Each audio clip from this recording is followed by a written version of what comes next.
the problem I'm having is with the definition of lifelong learning. I mean, you know, there's so many different kinds of definitions banding around depending on which international aid agency you are or whatever, or where you're coming from. And you touched on it slightly there, Rosa, but I wonder whether you could, all three of you, and I don't mind who goes first, could give a stab at really defining what you believe is how you define lifelong learning. The baton has been passed to you, Rosa. All right. I give great importance to concepts because conceptualizing means the possibility of better understanding and better communicating. Lifelong learning should not be such a trouble understanding what it means because the very term says it. It's learning throughout life.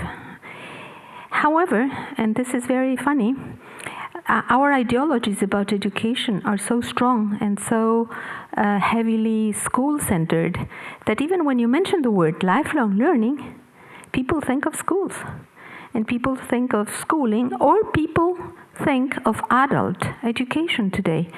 There's a big confusion today. Lifelong learning, many people associate only to adults. And the term is lifelong. That means from 0 to whatever, 100, 120, whatever. We are learners all the time. So the term lifelong learning in the first place is just the acknowledgement of a fact of life, which is we are learners from the minute we're born to the minute we die. Now, translating this into policies, plans, programs, that's something else. And so that's a challenge. But the concept as such should not bring too many problems if we would get rid of our school-centered ideology of education. And this old idea that lifelong learning is about adults. Very good. Would Ruth or Francois like to add there a bit? The concept of lifelong learning means that we can actually recognise where knowledge resides, and that knowledge has strong traditions and authorities that manage how knowledge is engaged with and shared and learnt. And that's not always understood by an education system. A lot of it happens out in life, and that means that we also can't get away with, which a thing that's often said in Australia is, let's give up on the adults, they're lost. We will give education to the young people.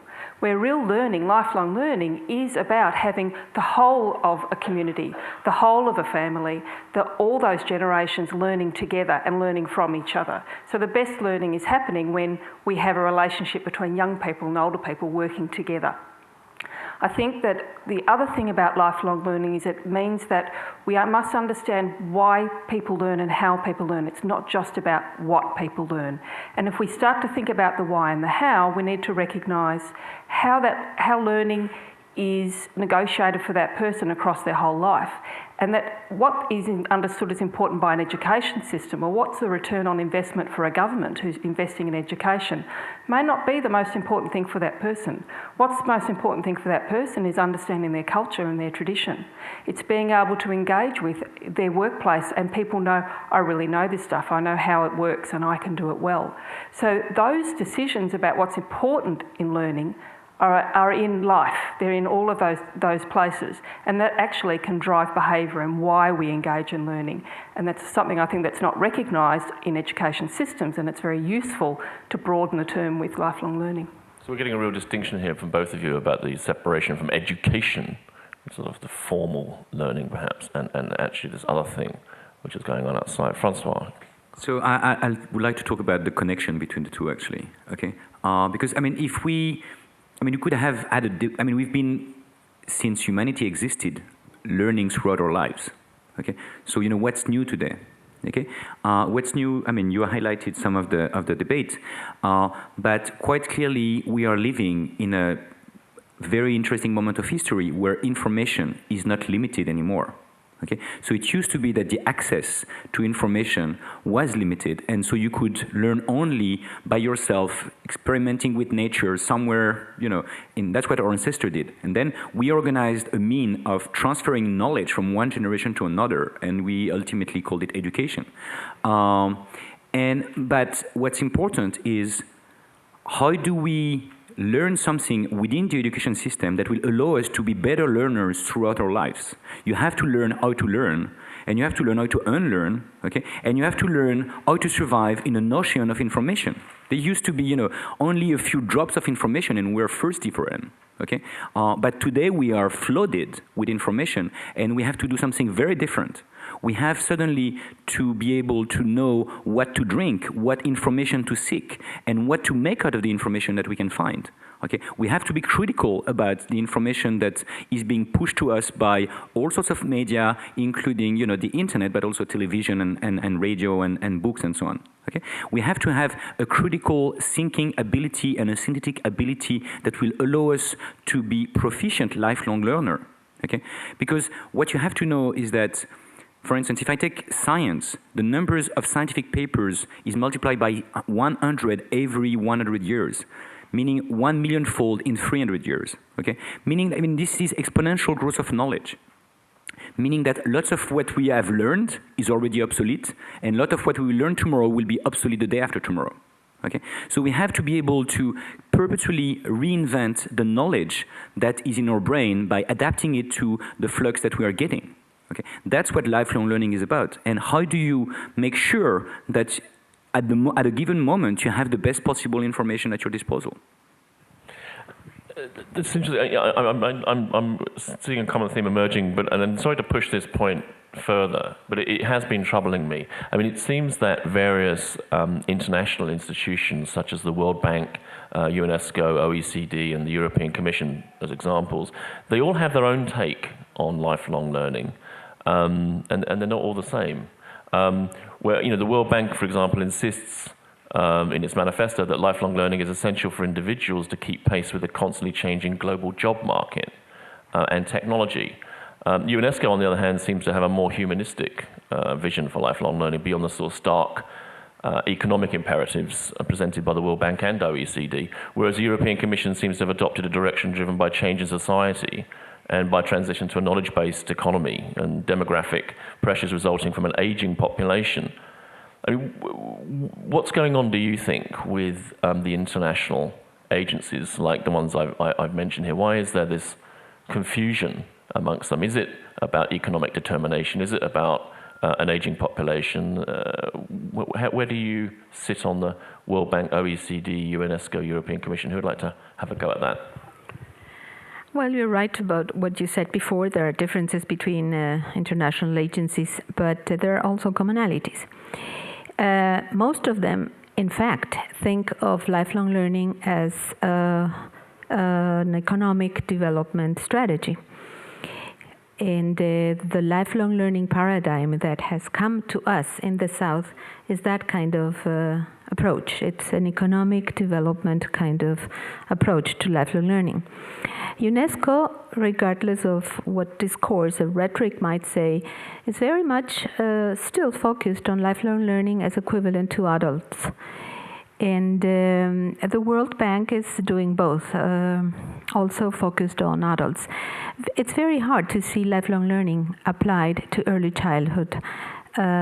People don't see early childhood as being part of lifelong learning.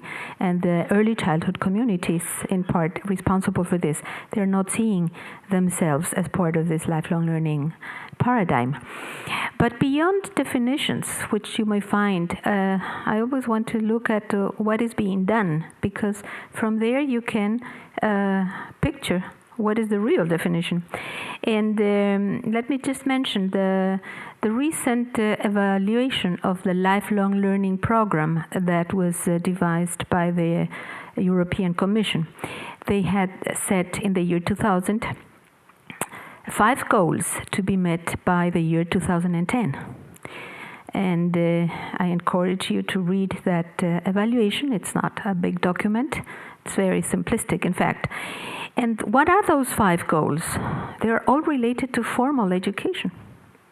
Much talk about informal learning and all that, but those 5 goals, in order to be measurable, which is what people want, goals that are measurable, are all related to formal education. And the sad thing is that the goals were not met by the year 2010. So for people like myself, that when this initiative by the European Commission was launched in the year 2000, I was enthusiastic and hopeful. I'm not longer that enthusiastic and hopeful because the European countries, which are supposed to be developed countries, have not met those goals. So it's not only a problem of developing countries that we set goals that we never meet. In the North, you don't meet them either. And lifelong learning has become a very flat thing in real terms. Formal education, it's how many children enrolled, how many young people completed secondary education. So it's a very narrow, in my view, understanding of lifelong learning. We want to go beyond that. And I think, as the other panelists have said, the concept of lifelong learning is a challenge for all of us because it implies going beyond schooling, going beyond the school-centered mentality, acknowledging that there are other learning systems, home, media, internet today, of course, the workplace is a wonderful learning system. When we don't give our youth opportunities to work, we are making a big damage to them because it's not only that they will not have an income, it's that we are not giving them a very important opportunity to learn because work is a highly important learning system. And so is the family, etc., etc. So we want to, lifelong learning, I'm concluding here, is a challenge for all of us to think beyond schooling. Schooling is there and is important and will continue to be important, of course, but it's not that all there is. And not all, as you know, not all teaching produces learning, and that's the major failure of our school systems. Okay.